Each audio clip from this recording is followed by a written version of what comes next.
Guys, and welcome back to Contract B. This week we are looking at finishing off our discussions about remedies. And so, as I said to you last video, topic 9 deals with damages, restitution and equity. And we've already done damages, so we're going to have a look at restitution and equity. And then we're going to move on to take a brief look at remedies under the Australian Consumer Law. So let's have a look at restitution. Okay, now the first thing I want to say about restitution is just a forenote for all of our discussions. Restitution is an extraordinarily complex area of remedies, and it's not something that we can go through in any detail here. However, what we will do is enough of a reading to give you a bird's eye picture of the general kinds of things that you can expect to crop up in terms of restitutionary claims.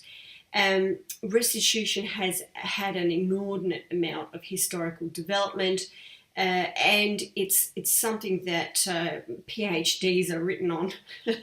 So, like I said, our readings here are just to give you a bit of a heads up and a bit of a global understanding of this stuff, such that if you need to look at it in any more detail later in your lives in practice at the bar or at a firm or in your other capacities, then you'll know enough to kind of look in the right areas and work out what you need to know further at that point.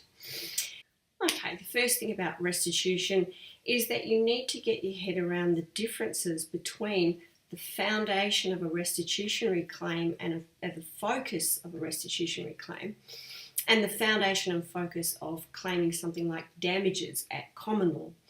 In restitution, it's all about claiming compensation for the benefit that's being provided to the defendant by yourself as a plaintiff, and the fact that it would be unjust for that defendant to keep the benefit in these circumstances.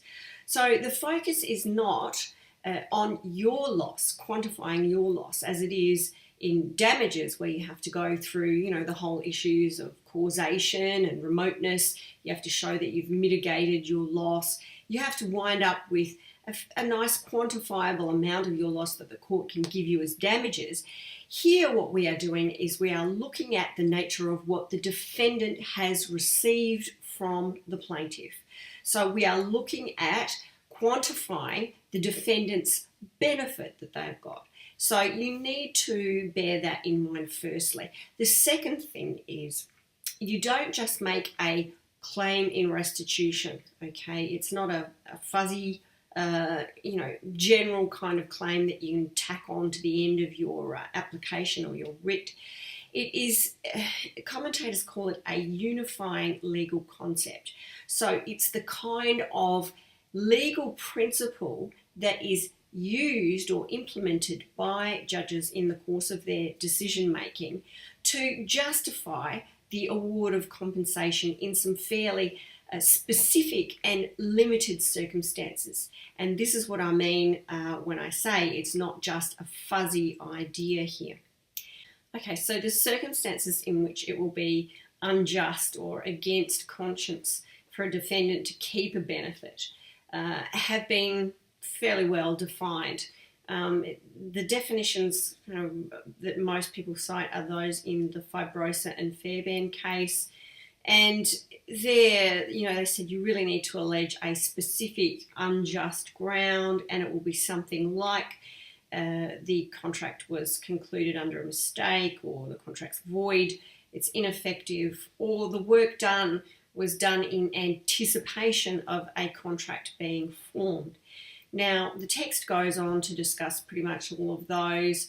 I've got you to read a select few of the ones that crop up more commonly that you will probably need to get your head around in order to be prepared for practice. So the general elements of a claim in restitution are 3. Firstly, the defendant has to be enriched. So the focus is all about what benefit the defendant got and quantifying the benefit the defendant got.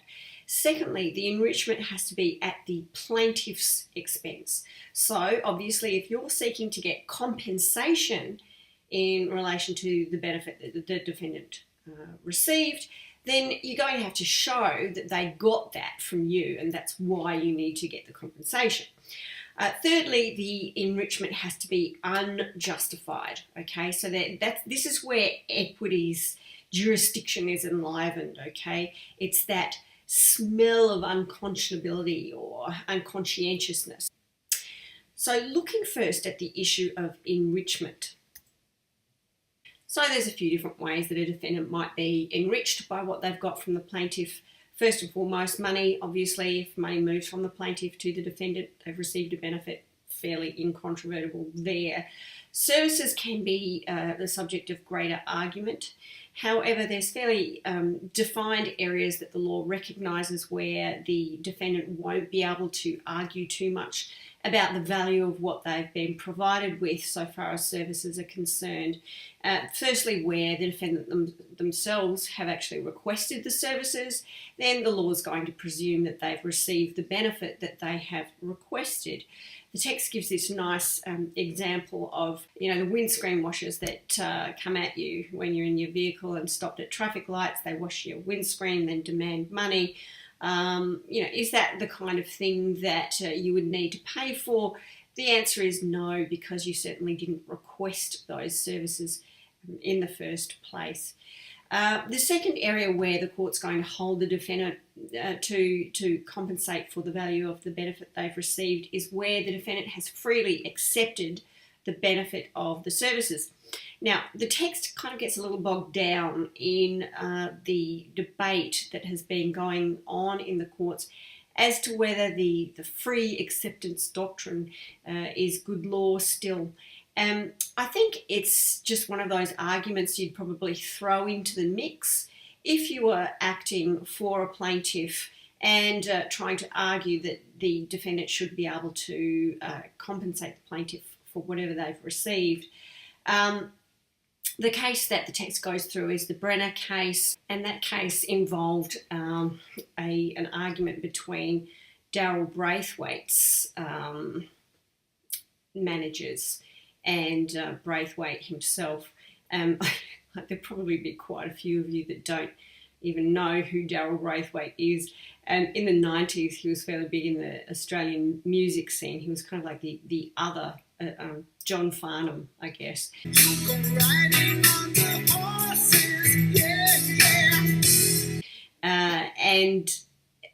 What had happened was Braithwaite had engaged a couple of artist managers. There was problems with the clarity of the nature of the engagement there. Braithwaite tried to interpose a company into the whole management scenario. So he, some investors that were on board with Braithwaite wanted to form this company that was going to oversee the management of Darryl Braithwaite. And the two managers that had been acting were brought on as directors of this company. The difficulty was that the relationship between the parties soured. So the two managers were appointed as directors, I think, about January of 1988, and towards the end of the year, the relationship had gone pear-shaped and the relationship was dissolved. So the company was wound up, and the two managers decided to sue Braithwaite ultimately. Now, the problem was that the contract setting out their roles and appointment as managers had never been actually formalised. So this was an instance of services being performed in anticipation of a contract being concluded. The court said, well, did the defendant there, did Braithwaite get the benefit of anything? Given that there was no tangible product or anything that he actually got for these few months, these managers had been engaged in this fashion. And the court said, well, yes, there can be other benefits that are less measurable than the ordinary monetary form of measure, and this can be things like even just the reputational benefits that might flow to an artist when certain artist managers are brought on board. But in any event, the court said, have a look at what happened here. Braithwaite knew that these services were not going to be provided free. He knew that he was going to have to pay for them. There was a reasonable opportunity for Braithwaite to reject those services. He didn't take that reasonable opportunity. Therefore, he's freely accepted those services and he's going to have to pay. So, no real magic to the argument, but don't get bogged down in the extended discussions in the text about whether or not this is a doctrine and whether it's good law. So it's just another argument you probably chuck into the mix.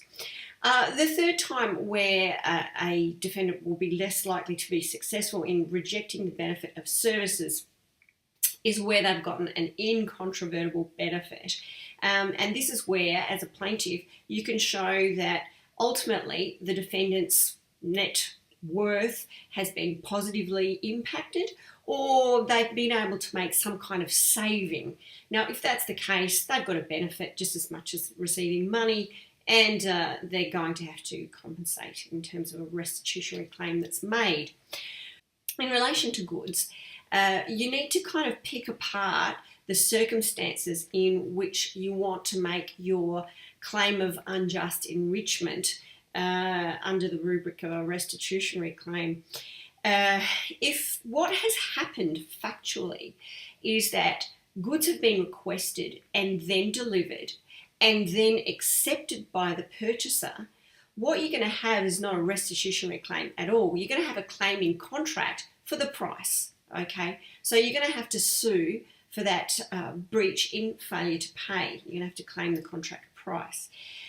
If what has happened is that the defendant has requested the goods, they have been then rejected by the defendant, then what you have is a claim in contract for breach. Because remember, the defendant has rejected the goods, he or she has not retained the goods and therefore been unjustly enriched.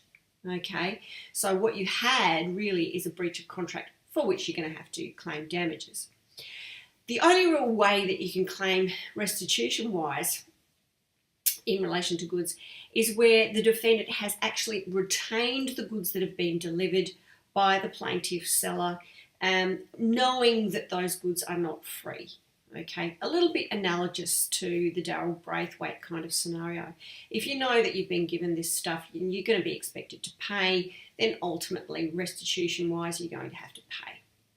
So that's the issue of enrichment. What about at the plaintiff's expense? This is not normally a problematic kind of area or facet of a restitutionary claim to prove. Usually the plaintiff will be able to show that some benefit has moved from them to the defendant. An interesting little side note that I thought would be good to discuss here and maybe in the Facebook forums is this issue of being compensated twice, which I think is very intriguing. The text goes through this lovely little case of the Commissioner of State Revenue and Royal Insurance. What happened there was some stamp duty had been imposed on certain insurance contracts, and obviously being a good insurer, they had passed that cost on to the people that had taken out these insurance policies. So the insurer hadn't really borne out any disadvantage or any cost or expense in this whole exercise. But then it was found that the stamp duty should not have been imposed. And Royal very curiously sought a restitutionary claim for the amount of the stamp duty that had been imposed on Royal by the Commissioner of State Revenue. Now, sensibly, the Commissioner for State Revenue's legal team said, well, hang on a minute, Royal has passed this cost on to its customers. It can't then go and get that money back from us that we wrongfully claimed from it in the first place. And the court actually said, hang on a minute, no. What we do in a claim of unjust enrichment is we focus on what has the defendant been unjustly enriched with. What is the benefit they got? And here, the Commissioner of State Revenue got the amount of the stamp duty that they had levied on these insurance policies. And that was the amount that it had to give back to Royal. So the court said it's none of our business if Royal gets things twice. It's all about looking at the defendant and what benefit that they have received and cannot unjustly retain. So, nice little curious case here. What about injustice? Well, like I said, it's not this vague notion of unfairness or unconscientiousness, although that will usually be part of it. It's that smell of unconscionability that tends to enliven equities jurisdiction here. But what you have to do, as I said before, is you have to hook that up or marry it up with one of the recognised heads of injustice. And here you've got all the usual big ticket items that we've been discussing all term: mistake, duress, legal compulsion, free acceptance, there's that little argument again, total failure of consideration and illegality. Now, we've covered off most of that stuff and you're well aware of it. So in terms of those vitiating factors, where you are seeking some kind of restitutionary claim, then you're going to be hooking it up with your arguments to establish that particular cause of action for that particular vitiating factor. What I want to do is concentrate mainly on total failure of consideration, because total failure of consideration is really the main unjust fact in all of the cases that you look at for return of money, what we call had and received. So money that's been paid over has been received by the defendant as a benefit and normally will need to be paid back as compensation. Most usually arises in cases of mistake and void contracts. So if we have a little bit more of a look at this area, to constitute total failure of consideration, the failure has to be total. And this can seem a little bit harsh. We've covered this off very briefly when we were looking at performance. But if the plaintiff receives any part of the consideration that they've bargained for, they can't get restitution for total failure of consideration. So the only real way that you can get around this is by arguing that the contract itself can be carved up into little divisible portions. And in relation to one or more of those severable, divisible portions of the contract, there has in fact been a total failure of consideration. If that's what you can do, you might get up on this kind of an argument. So Rowland and Duval is just an example of a successful case in total failure of consideration. Sale and purchase of a vehicle. Unfortunately, the seller does not have title to the vehicle. The defendant purchaser picks up the car, has the use of it for several months, and then it's discovered that the purchaser has no title to the vehicle because the seller had no title to pass over to the purchaser upon sale. The question there was, when the plaintiff sought recovery of their purchase price, had there been a total failure of consideration? Because the plaintiff had actually driven around the car for some time. And the question was resolved successfully for the plaintiff by the court, because they said, well, hang on a minute, what was the actual bargain about here? It wasn't just that the plaintiff was going to get the use of the car for some time. It was, in fact, that the plaintiff was going to get title to the vehicle. Because title never passed, there was a total failure of consideration, and the plaintiff could get their recovery of the purchase price. Conversely, we have a little look at dear old Mrs. Dillon yet again. As we all know, she bought that ill-fated cruise on the Mikhail Lermontov, a 14-day cruise, and the ship sank on the 9th day. 5 passengers set sail that day for a 3-hour tour. A 3-hour tour. As we know, Mrs. Dillon got damages for mental distress. one of the few circumstances where you can get damages for mental distress, and that was because the whole point of the contract was to provide freedom from mental distress. And she actually suffered it, obviously, when the ship sank. The secondary question was whether she could recover the whole of the purchase price that she had paid for this cruise. The purchase price was paid in advance, and the cruise was, as we said, 14 days. The lower court interestingly said, well, have a look at the circumstances here. Whole of the purchase price paid in advance. You've got this package cruise. We think that this was an entire contract, and on that basis, because Mrs. Dillon didn't get the entire performance from the cruise line, she's entitled to have that fare paid back to her. The other argument was that the lower court accepted that the disastrous nature of what happened on the 9th day completely negated any benefits that were provided on days 1 to 8. So the lower court was all in favour of Mrs. Dillon. On appeal to the appeals court, the court said yes, she could certainly get restitution of that fare for total failure of consideration. However, they said she needs to make a deduction from that amount for the number of days that she actually did get a benefit for. Otherwise, they said she was going to be doubly compensated. On appeal to the High Court, it was found that dear old Mrs. Dillon had had the benefit of those 8 days, had the benefit prior to the ship sinking. There had been some partial consideration provided to her. So she failed on total failure of consideration there. So there's one other little aspect of Mrs. Dillon's case that we need to cover off. Just to recap, restitution obviously lies outside the usual contractual relationship. It's not tied to compensation for loss or damage. It's tied to those considerations of unjust enrichment. Okay, so you're looking at the benefit that the defendants got that's been provided to them by the plaintiff, and for some reason retention of the benefit is unjust. You can't usually claim restitution while a contract is on foot and operational, so you'll have to elect between contractual damages and restitution at the time of judgment. And the last little point we need to cover off in Mrs. Dillon's case is that she had argued for restitution of that fare. And what I want you to kind of take away from this judgment is what they said about electing between contractual damages and a restitutionary claim for total failure of consideration in order to get the full price of that fare back.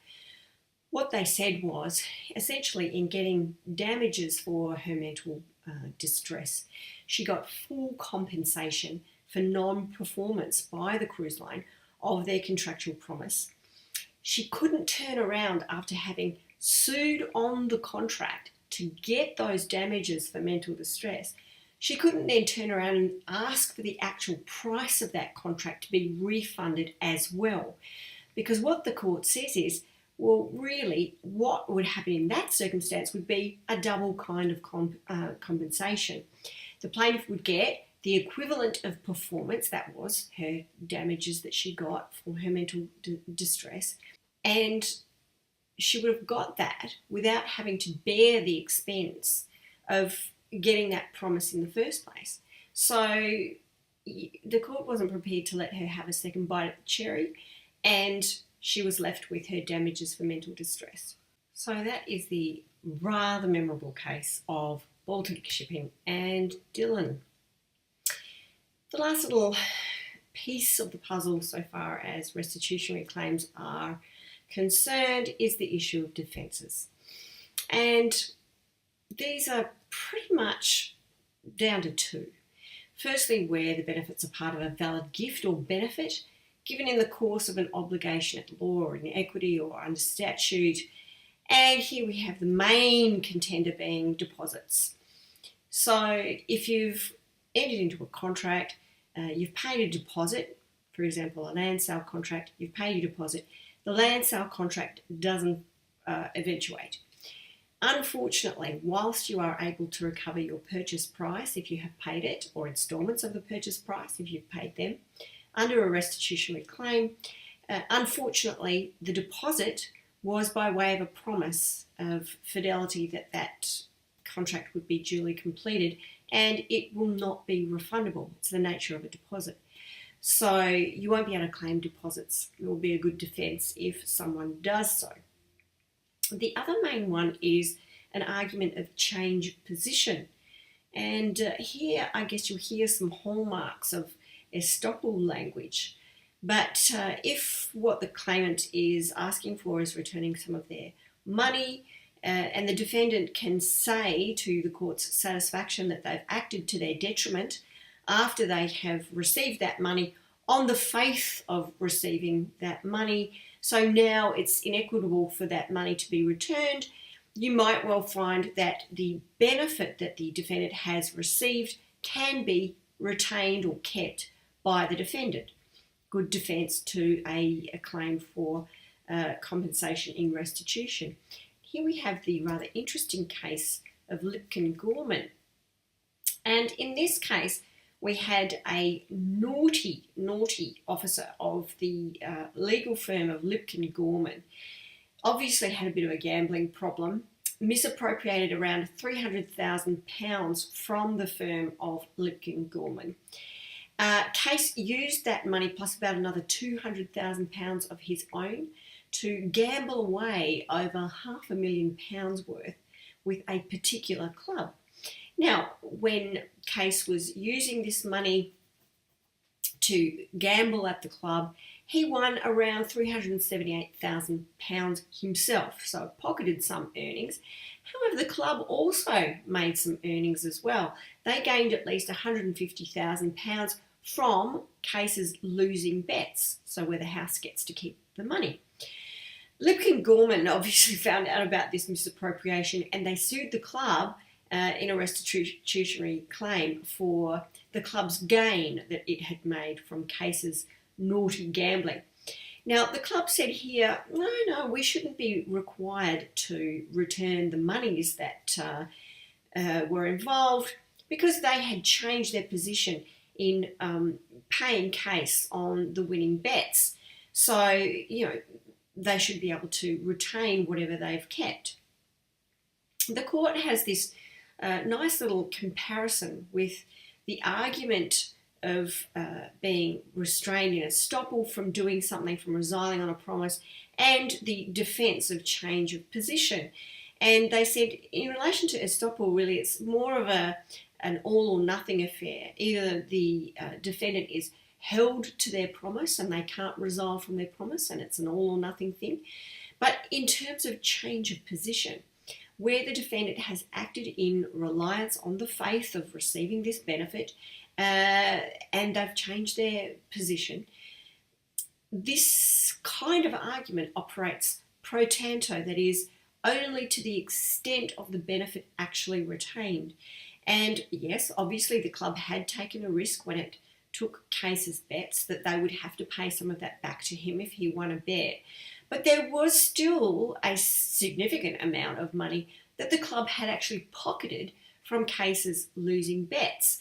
And to that extent, it was required to refund the money to Lipkin-Gorman. That is the issue of defences to a restitutionary claim, and that is the issue of restitutionary remedies. It's a good time here to leave off. We'll have a bit of a break, stretch our legs, have a cup of tea, and come back to have a look at equity and the ACL.